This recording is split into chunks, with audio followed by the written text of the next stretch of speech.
Well, so we have in the studio Rocky Obing. He's a senior policy analyst with the Center for National Affairs, the policy think tank. Thanks for joining us, Rocky. Thank you. How did you get to take the name? Did that give it to you, or is an adopted name?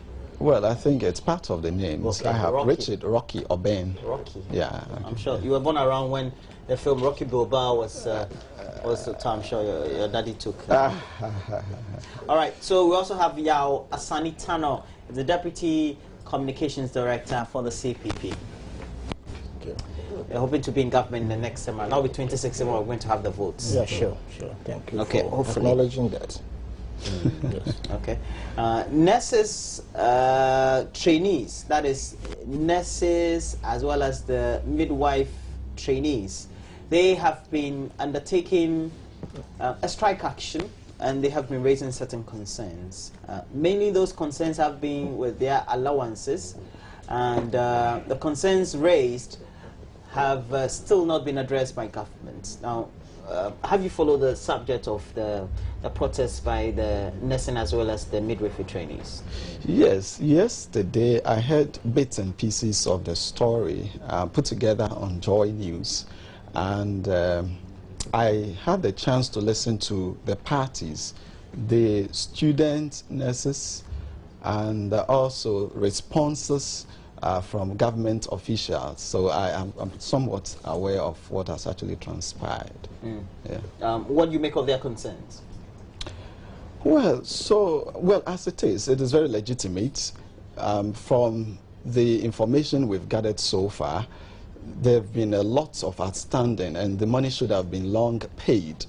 My understanding from the leadership of the Student Nurses Association is that the farthest this delay could go is not beyond a year per the agreement they have with government. And as it stands now, that has gone way beyond that. And so they are justified to ask questions. They are justified to make demands for what is due them. And so, again, I also sort of understood from the responses of government that they have instructed the Ministry of Finance to disburse that, and probably this is the kind of spectacle we should be working at avoiding.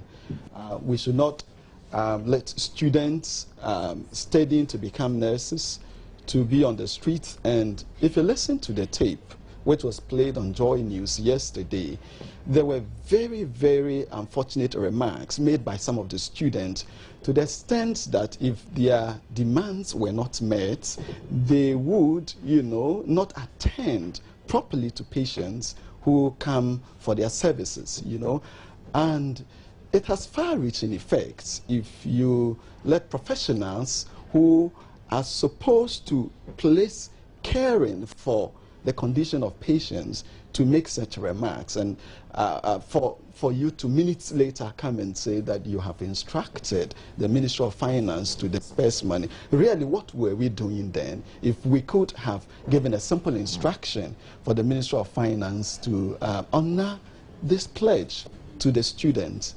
So going forward, I think we should develop the national psyche that we've got to do a lot more behind the scenes. We've got to do a lot more to talk to institutions so that we avoid some of these spectacles. Now, it seems it's been a phenomenon for the last couple of years that when a section, whether it's the working public or whoever, is expected to be having some level of responsibility from the executive or government, they have to undertake a strike action. But that also cripples sectors in which they are working or contributing. Roland, thank you very much, and let me say good morning to your viewers. And indeed, the stronghold of the Conventional People's Party, which is Ghana, we do not discriminate. We don't have any particular region saying that this is our stronghold, because we respect the totality of Ghanaians. Now, with regards to the strike action, I think that is the language that governments of today understand. And it is rather unfortunate. I have friends who are working as these nurses trainees, and also especially in the judiciary as well. For 2 years on, most of them have not received their salaries. And this has gone on for a very long time. And the problem or the excuse that are given are the fact that the Controller and Accountant General Department have not, finished processing their, the various, their names and other issues related to their payment of salary. And I wonder, we have had this problem with Controller for a very long time, that you employ somebody today and it takes over 2 years for you to process that person's, document to be able to pay him. I doubt it very much if the Controller itself, the people who work there, if they are subjected to this kind of inhumane treatment, they will be happy. And to that particular sensitive area where people are more or less manning the lives of other people, and you starve them for all this while they go for loans to go to school. Some of their books that they have to buy, they go for loans. You understand? So if we will keep on behaving this way towards health officials, then I think the country's health system has a bleak future. I understand very well their sentiment and with regards to the strike action they undertook. The only thing we can perhaps say is that they should endure the pain for a while and go back to work, because we are serving Ghana. Back in the days when the Convention People's Party instituted the Young Pioneer movement, it was not for a fact that people have been bandied around that it was to merit Nkrumah as a person. Actually, a delegation was sent to USSR then, today's Russia, Germany, Britain, and US to study their youth movements. And they did study all these things. There was a 5-man delegation. And they realized the need to form such a movement in Ghana. And indeed, the Russian one plus the German one were those that, as it were, trained the youth to respect, to obey orders, and also to work hand in hand with higher authorities, so that there will be a replacement when they are no more. They were more or less like a seed being nurtured to replace the one that has been cut off. And so that was how the system was. Obey the rules and regulation and serve Ghana, not you as a person. Selflessness. Yes, selflessness, you understand. But all these things are gone. We do understand, but you also would heed to the fact that, and also acknowledge the government has a certain responsibility, of course, to its own, of course, sectional citizens. Of course. And once the duty bearer is expected to make sure that that very responsibility is meted out. If that is not undertaken, it creates some level of disharmony. Yes, of course, and that is what we are addressing now. And so that is why I said I understand their sentiment. The only thing is we can appeal to do is to appeal to them. But indeed, government have a huge responsibility. This thing has not just happened yesterday. The judiciary, I don't know if they have the capacity or the ability to go on strike. Otherwise, they would have gone. The same applies to the security services. But here are people who more or less the constitution or whatever it is bind them from embarking on strike. Otherwise, the security agencies in this country would have gone on strike. The government is not up and doing. The system is so choked. You have squeezed the private sector out. You are not embarking on any agricultural development to ensure, or agricultural mechanization to ensure that there's enough to eat and export. This is what will, prop up the economy. You don't just go in borrowing and borrowing. If we had balanced our agriculture with industrialization, all these things would not have happened. If we have naturalized our natural resources that we have, these things would not have happened. Even if we had 50% of our natural resources, Ghana wouldn't go to borrow. You understand? But when we say these things, they tell us that, oh, your ideas are archaic. It is not archaic. Borrowing, every country borrows anyway to, develop. So there's a cut-off point where you can say that, look, I have borrowed enough. Now I can rely on my own resources to, develop my, or to build the capacity of my people. But here is the case in Ghana. We are rather retrogressing in terms of development. And for that matter, we are dependent, we are more or less a consumer nation rather than, exporting, or more or less importing rather than export. You understand? And the problems our market women and everybody faces is as a result of the fact that we have neglected our sensitive areas that we could thrive on to ensure that development is, affect everybody. Well, he has made mention that, well, for the sake of patriotism and for nationalism, the trainee midwives or midwifery and trainee nurses should go back to their various clinical wards or hospitals where they are serving. But it is also incumbent on government to make sure that, well, there's a certain responsibility that is expected to be given out. That's right. As far as you are in office, and you also need to make sure you're trusted to execute that appropriately. How do we make sure next dialogue and trust is available? Because right now it's as if there's no trust. So exactly. I think, you see, it comes down to trust, as you rightly put it. And it shouldn't have gotten this far if the system weren't broken down. The students obviously are very much aware of the kinds of things that have been going on. And being a student entitled to those allowances and being so hard-pressed in this economic situation, you would obviously, as much as you want to sacrifice, as much as you want to be patriotic, you would want to rise to make a case for yourself. And I do not quite like the argument of playing the patriotic card, because these students have been very patriotic enough. These nurses, they are serving their country, aren't they? They have gone to school. Some are still in school studying and are supporting hospitals and clinics across the entire country. They are serving. It's a service to the nation. But you see, you have signed a basic contract with those students that once you give me that service for the citizens, in exchange for the cost that you incur for producing that service, I will also meet you halfway by giving you an allowance. So if a student nurse borrows money, travels to a hospital, okay, to render service, that to me is very patriotic enough, okay?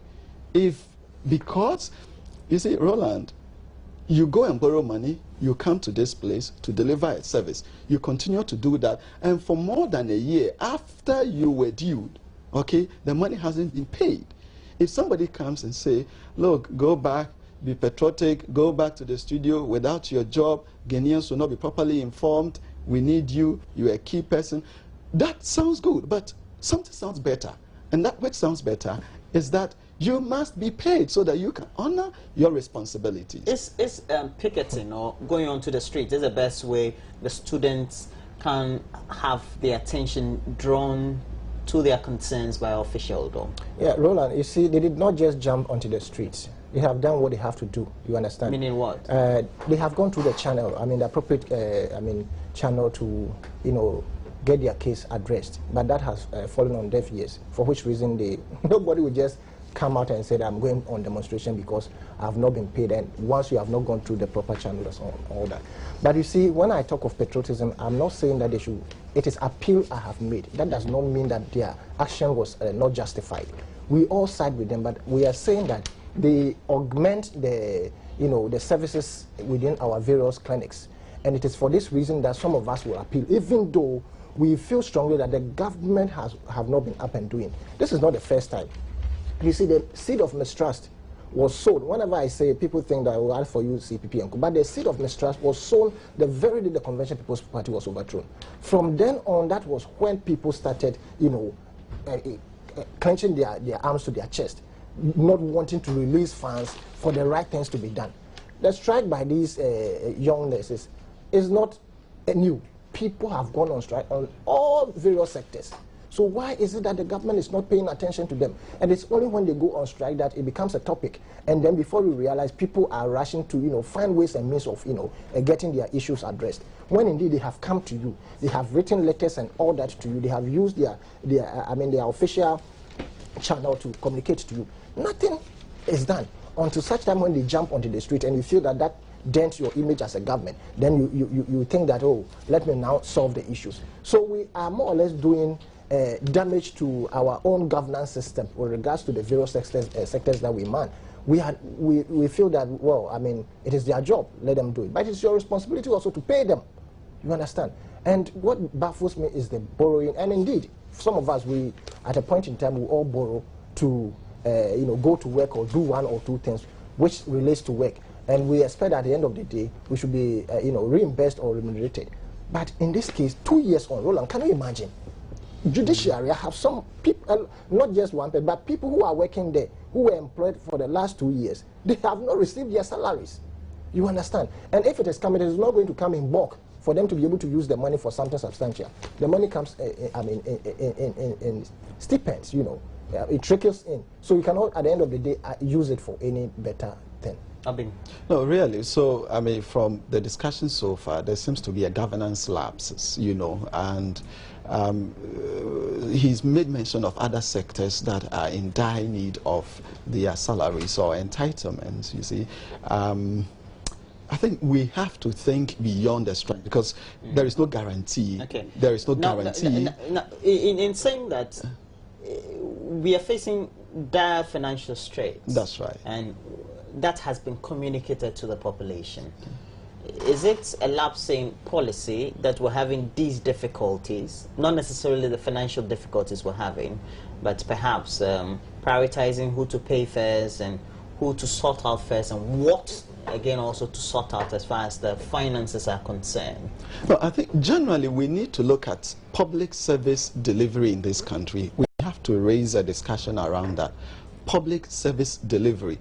Should we limit that to government or should we be considering other models that have worked? I have had the cause to raise issues with why government is so much into employing so many people in sectors that could be properly engineered and run probably jointly with the private sector. Say, for instance, the passport office, which has also had some issues with non-payments. I think that it is an office where government has to, as a matter of policy, be more concerned with regulation and supervision and leave the operation and its cost, probably get a private entity. Government regulates. In all the developed nations that we continue to associate or continue to share information with, this has been the trend. The US Passport Service, the UK, you just mentioned them. Private companies have been contracted to do that. Government agencies are monitoring their work. Are you getting it? So I think government's commitment to its workforce the story hasn't been so good so far. Of course, there are some key sectors that you would not want the private person to come in. So let us raise a national discussion on that, streamline public service delivery, and see those that we can trade off with the private sector, and those that, as a matter of national security and interest, we can keep, so that we can keep the few and treat them well. There is no point really employing so many people and not being able to cater for them. You cause a lot of disaffection, you take away the sense of nationalism, you create problems upon problems. So, in respect of that question, beyond the financial indiscipline that has obviously been experienced, and which has been admitted by the governance system in this country, that indeed we have not been disciplined with the way we have had to manage our finances. Beyond that, we have to look at the choices, the policy choices, the options that are available. Which one will best serve the interest of the Ghanaian worker, the Ghanaian government, and the future Ghanaian that we want to see in this country. What should be the direction then? Once we're having trust not on the side of government, or the citizenry not trusting government, that government will renege always on its promise, and this also cuts across all sectors, whether for developmental purposes or for some severance or whatever financial responsibilities there are. What sort of ramifications could that bring about? It could bring a lot of issues that, in fact, the issues that the negative effects is already the things we are experiencing, which does not augur well for us as a nation. The issue of, weak policies and weak policy directions is what has brought us this far. The financial indiscipline has all come across as a result of our inability to plan very well. to manage our affairs very well, and also to, you know, to, as it were, prop a people who work assiduously and ensure that they are working for the state and not for themselves. Corruption is part of it. We are talking about, I mean, borrowing. If you can let that judgment debt alone drain your country to the extent of in which Ghana is now, then you have no locus in saying that you want to borrow to, as it were, avert certain situation. Because most of the judgment that have been paid out have been fraudulent, as we have been, we have been told or have read. Now, if a nation have mentioned already, which sits on so much, that could be transformed or that could be turned around to make enough monies to change the financial direction of the country, and you sit down just obeying instructions from IMF and World Bank, then it should tell you that you are not going to end any better point. You understand? So the indiscipline within the system has come as a result of the people we have asked to lead us. And like people always say, they are ruling us. These are not leaders. The people in the helm of affairs now are not leaders. They are only rulers. A leader would, as it were, lead with the people, consult, I mean, intensely to ensure that the decisions that I am about to take will benefit the population. Not, I mean, just a few. The parliamentary whip system is one of the issues that I have always have problems with. That because you are a majority, if there's an issue at stake which the population have said that, look, even within your own party, when they say this is not on, the majority whip system will be used, and then before. So you're saying that the political system is such a way that the honors of responsibility, even though lies with the political elite, don't take any sort of instructions or due cognizance of the concerns of the citizen. Sure. Is that still the case? How can we change that? How can we make sure that perhaps one day an MP, even though he has his government leading the executive, will vote against a certain bill just because for the... Probably look at the processes through which we elect people and the issues that precede those processes. We have to design our society based on certain values. You see, you may go against your government on the basis of the values and the strong beliefs that you have. And you see, that will inure to your benefit if that was the foundation on which you stood to win an election. You made mention of the US. A senator may say, in this state, we are not ready for abortion to be legalized. And he goes, he makes a very big story out of it. He runs his campaign on the basis of that. He wins an election. He goes to the US Senate. There's a bill that there is a bill that seeks to legalize it across all the states. But he will vote against it. He will vote because he knows his constituents. Even though he has, let's say, his party, the Democrats. That's right. But the constituents, the people... How can we change that in Ghana? To do is that, it a cultural problem or is it a psychological mindset difficulty? Well, I think, you see, if you allow the human being to operate without systems, it is very difficult to get a desired Is goal. it not because of parochial interest? No, so what we can do, I think we started some civil society groups in Ghana. Political interest. Civil society groups in Ghana are facilitating that process. If you recall, in 2012, we tried our very best. Even the Center for National Affairs, of which I represent here, got so much engaged and tried to push to the front line the discussion on the few policies which actually came up. The free senior high school, you had the IEA creating platform and asking questions, but it has to trickle down to the people. The people need, so we need to do more to send that culture of selecting people, not only the presidential candidates, but selecting assembly members on the basis of the values and principles, the beliefs that they stand for. It's an interesting discussion where we're digressing towards. How can we be in a certain scenario, a situation, where we're going to have somebody elected who perhaps will always be accountable to his people? I'm talking about whether it's a constituency person who has been elected or even a regional minister who has been appointed, looking at the interests of the person. Can it ever happen? Because we're talking about a system where somebody is elected into power, whether you have difficulties or not within your area of jurisdiction or within your section of the geographical area or population, you're told that you have to wait for the next 4 years. Wait. When the next 4 years comes, you make your decision.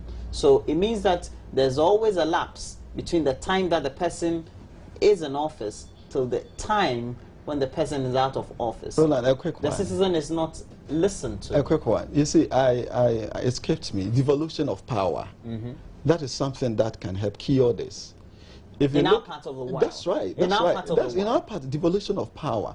Let me give you another example. In South Africa, some provinces are ruled or managed by the opposition parties. And you know how come they got the chance to do that? Because they campaign on certain set of values and policies.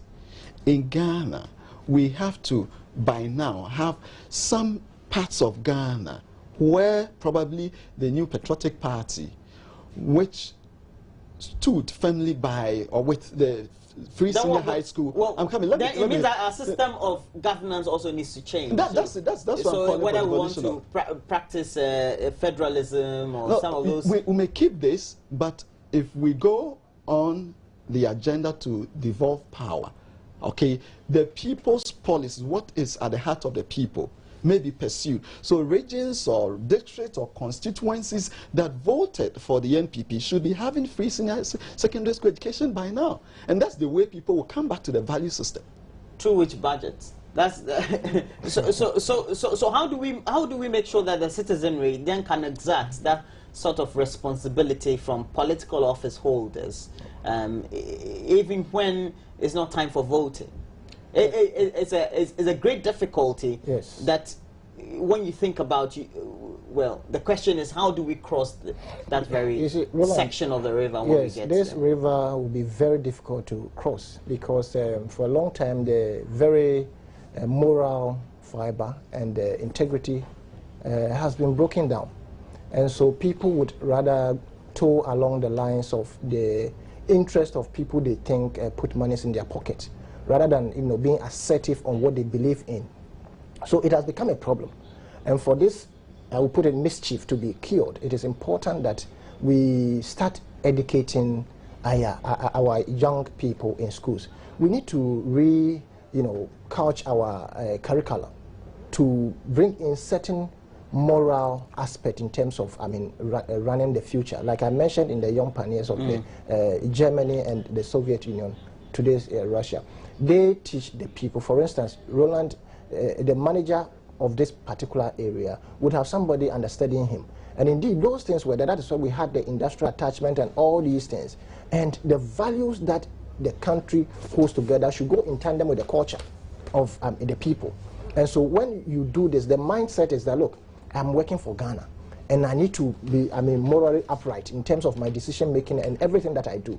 Therefore, if I belong to party A, and my party is towing the wrong direction, it is for me as a selfless person to voice it out. Look, we have people within NDC, NPP, or even CPP who tow, in public, on radio and TV, along the lines of people who are being mischievous within their parties. But after a discussion on program, and we meet off air, they tell you the bad side of that particular system that has. And that sort of attitude is what? That is what we call. Is it hypocrisy? That is double standards. Yes. What do we call it? Yes, all of them put together. A lot of adjectives can be used to qualify them. After a program, then they tell you, Master, this thing that is happening is just denting the image of our party. But they will not go on air and say it. This is the problem we have. Okay. It means that our very moral and integrity that we so espoused some time back is no more working. Okay. Now we have to change the subject. I'm sure that it will still be linked to whatever we're discussing this morning. The minority in Parliament, they've called for a review of what they have already approved. As a House, Parliament, $156 million for the education sector. And they have appealed to the World Bank to review the concessionary credit facility as already approved, and failure to review the loan agreement, the minority argue, will tarnish the image of the World Bank, since the money or the credit facility was tainted with fraud being perpetrated by the Mahama-led government. Now, well, they also have not come forward to really justify their case as far as this is concerned. But also because there's a component, 15.6 million, that's expected to be used for monitoring and evaluation, and also for distribution of sanitary pads. And we know that this seemed to have overshadowed the very essence of approving this very facility, 156 million. It's been in controversy for the last 3 days, I should say. Yeah, it is good we are looking at the whole facility now. It is very good, you know. There have been these issues that people shouldn't be so much interested in the content because the loan itself hasn't arrived.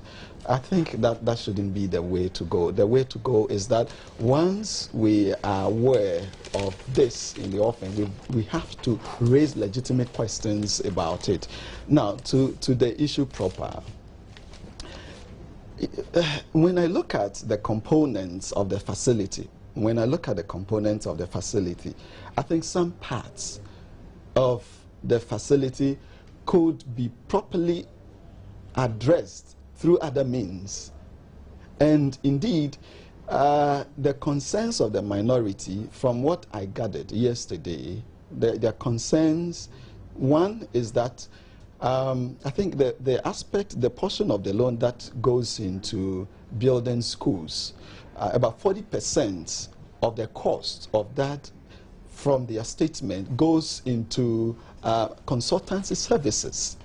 And 40%, that's right, and that would be given to a consultant to do that. And their issue was that why should we be committing 40% of that? Of the 15.6 That's right.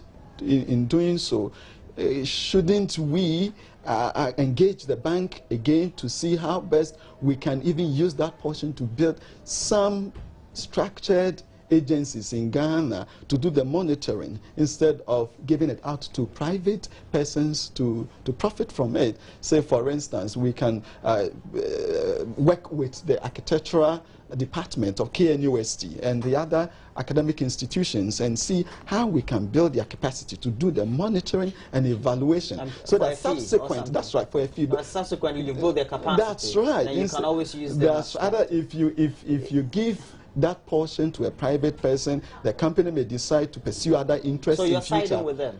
I think there are very legitimate, concerns. Or arguments they're raising. And my appeal now to government is that they must open themselves up, make the document available to the public. Those of us in civil society have managed to have snippets of the documents that we are studying now. And I think it's a public document now. The World Bank has formally published the document. Fantastic. I had gotten it before now. So, well, you see, Roland, portions like the sanitary pad, the Center for National Affairs, a civil society organization on its own, a year ago, worked with the IFC to design a system, a financial modeling system for the National Health Insurance Authority. That cost more than the portion that is supposed to finance the sanitary pad. So really, if you are going for a loan, that comes with a lot of conditions and commits the states and its resources. When there are alternatives, when there are options in reaching that goal, I think it is always right that you open yourself up for persons with that kind of insights and experience to share with you.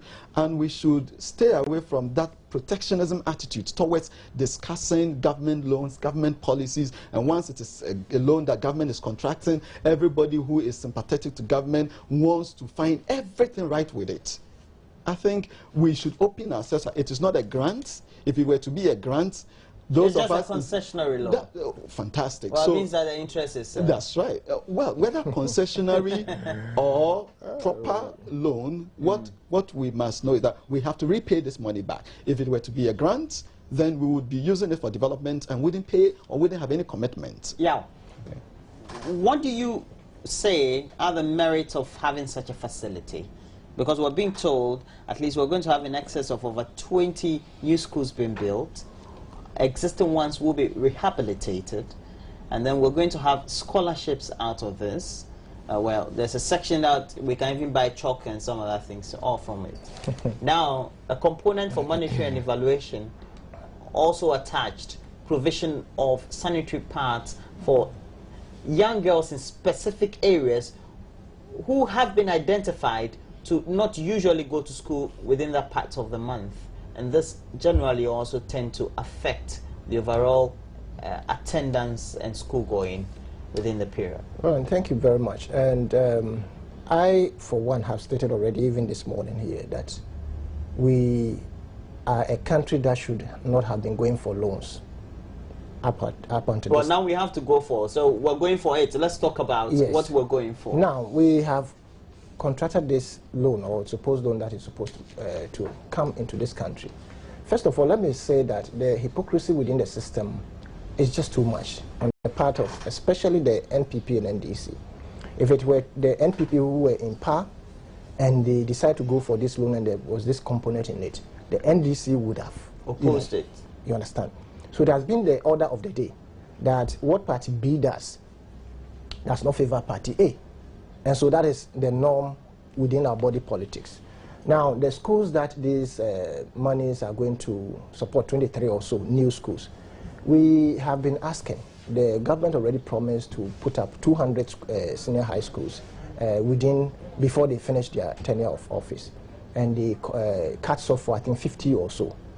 So we have 23 coming from World Bank or whatever to make it about 73. When are they going to start these schools and complete them? If you take that out, the component of the sanitary pad, no matter how small it is, I believe that it does not augur well. I have stated, one of your co-panelists, your co-host, actually mentioned, and I thought she was just quoting exactly what I've heard on other areas, that look, it is not the issue that the person or that female person is in her menstrual period, for which reason she's not in school. The issues go beyond that, some of them as a result of pain. So I have advocated that if the government indeed wants to go ahead with this particular sanitary system, they should add painkillers. Because the issue is that their investigation or whatever they did to arrive at this 10,400 people. It's actually an international UN report, I believe. Look, we don't have to rely on those reports every day. We sit in Ghana here. So we could have undertaken our own research. Of course. Okay. By your own experience and observation, yeah, do you think that there's any merit in that component of the loan that says that, well, in excess, just 10,000 girls have now been identified in special areas and they will need to be serviced in such and such a way? There's no merit in that. I doubt it if all these girls interviewed, so whatever they say, said that it is because of the way they keep themselves, for which reason they did not attend school. We feel that out of the 10,400, more than 50% of them would stay at home as a result of the pain and other things they experience. So, and indeed, back in the days, and I believe in these days we still have it, we had first aid systems in our schools. And if we are realizing these problems, the best thing to use that component for is to create that particular first aid area and post one of these training nurses to man it. You understand? That's simple? Yeah. If you want to put a proper structure in place, such that you have all these so-called sanitary pad or whatever it is, they can go to these nurses trainees and buy the thing. And indeed, you should have a changing room. We build schools without changing rooms. That component of the loan is a priority. Could we have better used the money or utilize the facility for other purposes that overall, if you look at the needs after undertaking the assessment of the education sector, better put that very component of the loan that will be used in servicing the purchasing of the sanitary pads and its subsequent distribution for better things? I think it is not. It is not because... It's not a priority. It is not. You know why? We could resolve that issue, okay, properly through other means, because by the way it has been structured, it is even discriminatory. Some ladies will be selected, probably because they've said they had some complications in the past. The complications may be gone. Other ladies, new ones, may have new complications. So you're talking about sustenance. Beyond the sustenance, the mode of selection how are we going to apply? How are we going to do the distribution? Okay, so I think he makes a point that if indeed government wants to be charitable to female students, there is a better way of doing that, which is to look at the school health system and see how you can better resource them, so that when a student resource and build capacity. That's right. Build capacity, so that when a student has complication, one thing they I pick can for you go this there. morning is build capacity. That's right. So this is sustainable. Right. You understand? That is better. Yes, that's better. So you see, that's better sustainable. Yes. You see, then it means that it's always with the schools. Yes, it's always with the school. That gives legitimacy to the core of the but minority. not just buying paper and giving them money to go and buy. buying paper. They are saying that, excuse me, they are saying that they are not going to buy the sanitary pads and distribute. They are giving them money. Trust me, Roland. It is not an issue of saying that I'm not going to. The credit alone that these girls buy. Another issue is no, that even they said deprived areas. Deprived areas, they buy credit. I'm telling you, they all have funds. But they are saying that they cannot these buy are the many things. issues why I think I find the core very legitimate. There's still no clarity on the side. That's right. And so as to who, well, even though deprived areas 10,400, there is some clarity, but you see what the minority called for, and if I understood them properly, is that isn't there we should revisit the contents of the loan. We'll continue the discussion though, but the president, John Dramani Mahama, in his capacity as chairman of the ECOWAS, that is Economic Community of West African States, will host leaders of the sub-region at a two-day summit here in Accra on July 10 and 11. And one thing I can tell you, the first time when we held an emergency meeting here in Accra, we had difficulties, huge traffic situation or difficulties in Ghana's capital, Accra. And, well, it will also consider a report on the community's main activities and projects over the first half of this year to be presented by the ECOWAS Commission President, Kadri Desire Odrago. And the concern is, how is this arrangement as far as the traffic flow and the security is being managed in a way that doesn't inconvenience necessarily not only motorists but also Ghanaians, especially when we know that the summit or the event place would always be in the center of town. A very good morning to you, DSP Cephas Arthur. You are the head of Public Relations, Ghana Police Service. Thanks for joining us, sir. Good morning and thank you. You are promising that the traffic will be there, so we should bear with you. Is that the case? Definitely we are going to come out to say so, but we haven't as yet put in public domain any information. We are going to do that most of today, and it is even good that you are already going ahead of us to let the public know how we are going to deal and with the kind of implorations we are going to make to them. Issuing from happened the other time, the police service has learned a lot, and because of that, we have in place a very comprehensive arrangement to secure the event and to reduce the inconveniences that will cause the public.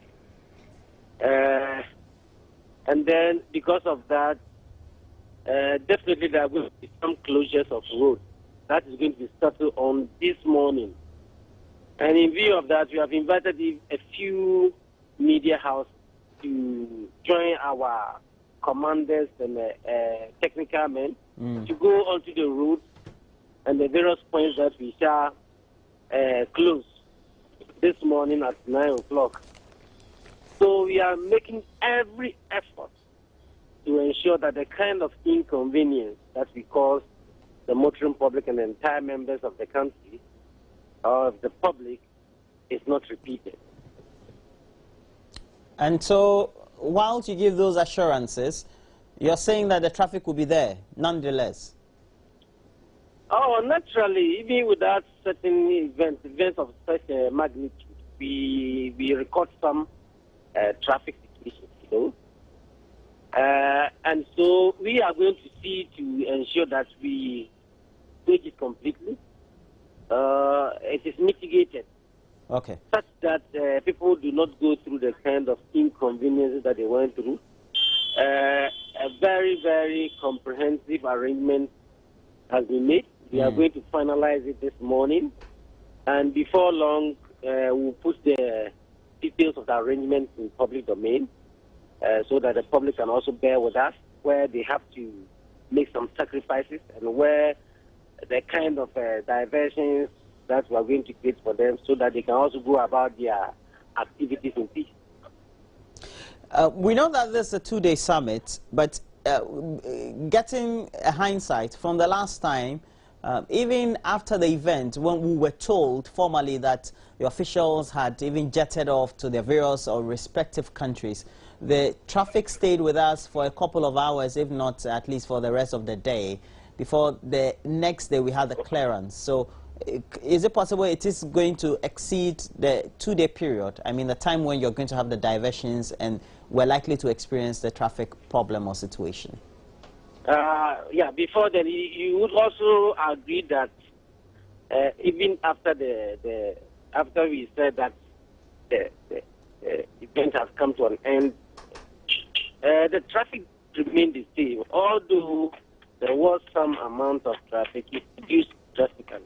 We have taken into consideration to ensure that whatever arrangement we are making extends into the week to ensure that even after they have come and gone, the situation is improved to enable people to do their activities without less. All right. We do understand this is a security situation as well, because you can't just be announcing venues and places. Yeah, it is part of the security arrangement, the entire security arrangement. All right. You know, the blocking or the closure of the roads is also part of the security arrangement. So I only touch on the basics. closure aspect of it. But the security, the other part of the security for the entire event is up to scratch. You know, the other time we did it, we didn't have any problem. It's also smooth sailing. The only area that we had problem was the traffic situation. We are not. It's not because of that that you are going to sleep or rest on our oars.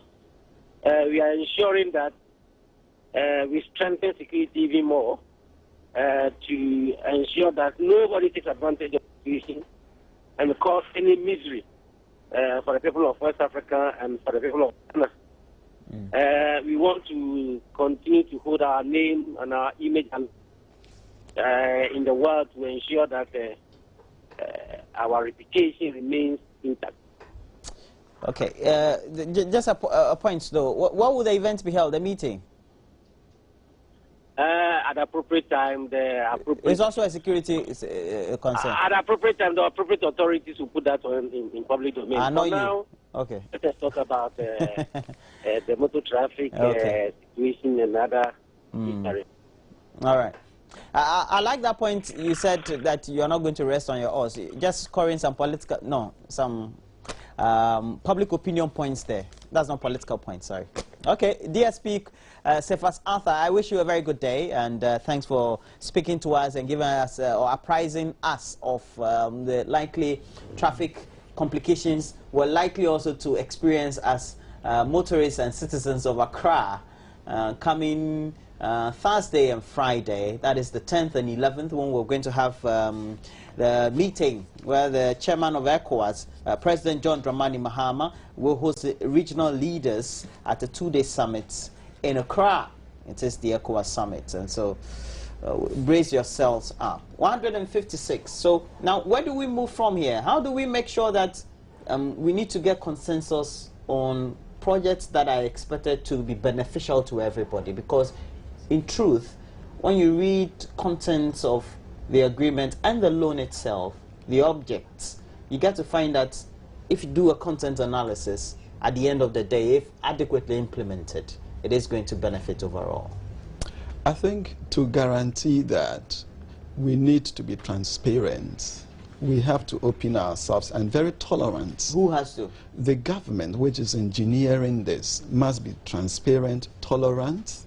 You must be engaging.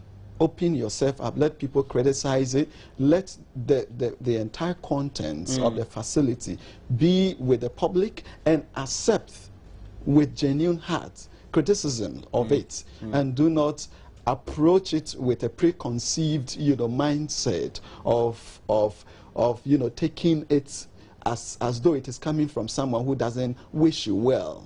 Are you getting it? So if we have to realize the benefit intended in that document, then governments and its functionaries must be opened, and also they must listen to the people.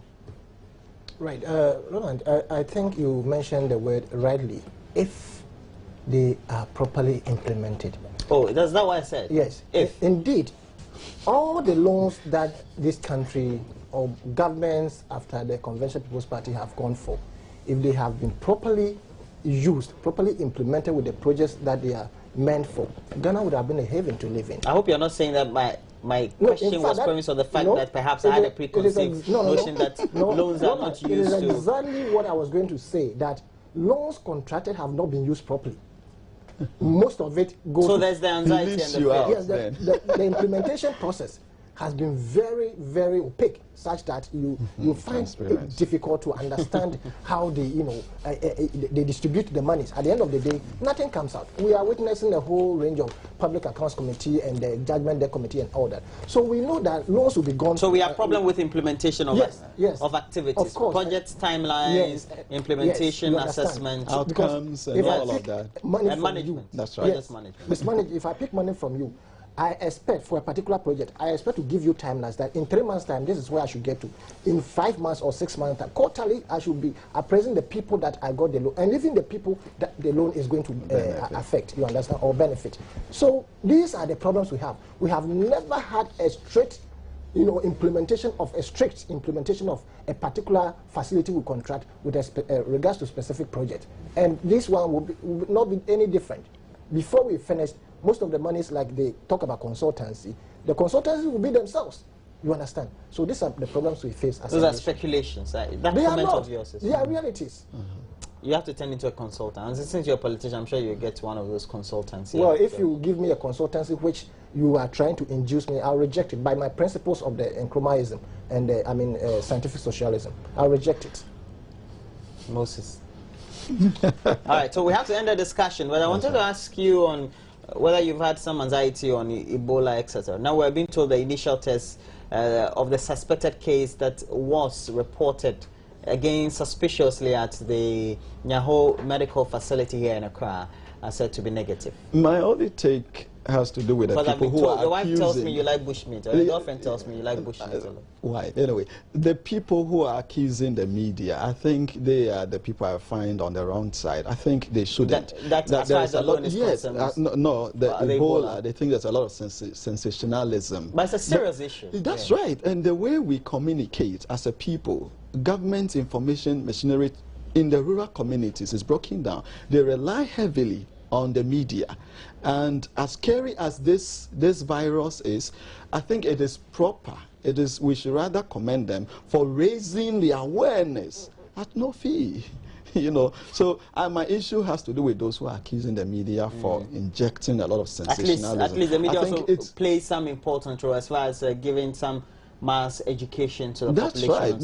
That's right. And though we haven't, as the report says, we are now contending with a tentative result that says it's negative, right? And so that's once it's negative for the first time, I'm sure they'll do a lot more and all of that. So we should. Your fears? Where you have your fears? My fears is that information management is very poor in this country. First of all, how did it get out of a Nyaho clinic? You understand? You mean? I mean, how did that we couldn't have... You see, be very tight-lipped on the subject and try to deal with it. Whoever, noticed this. It means that we have a vibrant social. You did not go there. No, you did not go there because in the first place you didn't know. The media didn't know that somebody has arrived in this country from Guinea or whatever it is, and is at Nyaho Clinic. It is somebody at Nyaho Clinic who gave out the information with regards to his suspicion or her suspicion. Now we have social media. Somebody gets and somebody. Yes. So what I'm saying is that, look, the N1, whatever that, NH-N1 or whatever it is that came, there was the same H1N1. H1N1. There was something bear flu. Is it the same thing? something like bird flu or something, the same sensationalism came out. So fear and panic. We should manage information such a way that by the time it gets out, everything is already, studied, or every investigation has been conducted and it has been proven negative or positive before we come out of. Already we're being told on various media. So we're sounding very panicky, I think. No, of course. It's as if Ebola was already. Yes, was already here, and then the international community were also speculating that there's something of this sort in Ghana. Meanwhile, before this thing came, we were already being briefed as to what to. No, they were actually saying West Africa, and so that's why I don't find it panicky. No, because you they don't already. find it panicky. Yeah, so right. we knew about panicking, it. Yes, though. we knew about it Because I had I think it's. I had a godfather who was at the Nyaho Medical Center. I was visiting often. So the relative, I was afraid to you go were there. not going to be panicking because you didn't have any relative. I even want to go there again. And now, so once the news has turned out negative, so I have to our visit. management it was information should informing be, me to be very careful. Okay. So that's but how they I were receive already it. informing us to be careful before this thing came in. So if the thing has come in, just manage it within that hospital. Let the administrators say that, look, let's do the test, everything before we come out with our version, whether positive or negative. But before we realize it was in the social media. Let's see how it turns out. Already the warnings are out there. You go to the official website of the WHO, that is the World Health Organization, that UN health body. You get to have what actions as a person you need to take and what the precautions are. It's a fatal disease. I mean, when you have Ebola, it's very hemorrhagic, and the fever that sets in just dissipates your internal organs very much, extremely and rapidly. So it's as deadly. We're told that about, is it 90 or 99% of those who have it almost die. It's fatal. That's why we're all afraid, aren't we? That's where our discussion ends. Next, Mamavi Uswabuaji will be speaking to the president of the Legal Advocacy Foundation, Dr. Maurice Ampa, will be in the studio with her. We're talking today about what you need to do and what the law also says to regulate property rights of spouses to have equal access to property jointly during marriage. And even when there are difficulties with the marriage, what should happen as far as the property that has been acquired within the process or the period of the marriage. So please stay tuned. Anybody should be concerned about it. Once you know you want to build a life together with a couple, with a spouse or a partner. So we're taking a break. But my guests this morning have been Rocky Obing. He's a senior policy analyst with the Center for National Affairs. He's a policy think tank. And thanks for joining us, Rocky. Thank you for having me. And also Yao Asani Tano is also a deputy communications director of the Convention People's Party, the CPP, the party in waiting in 2016 to be in government. Right. Okay. Have I echoed your sentiments for you? Thanks for joining me this morning as well. It's been AM Talk. If you want to watch any of the videos, very easy for you. Please log on to a channel we have on YouTube, My Joy Online. We have over 5,000 videos there, and even this one will be uploaded after the program. Just type AM Talk or AM Show or the various topics we're discussing. You get to find them there. We're taking a break. We'll be right back.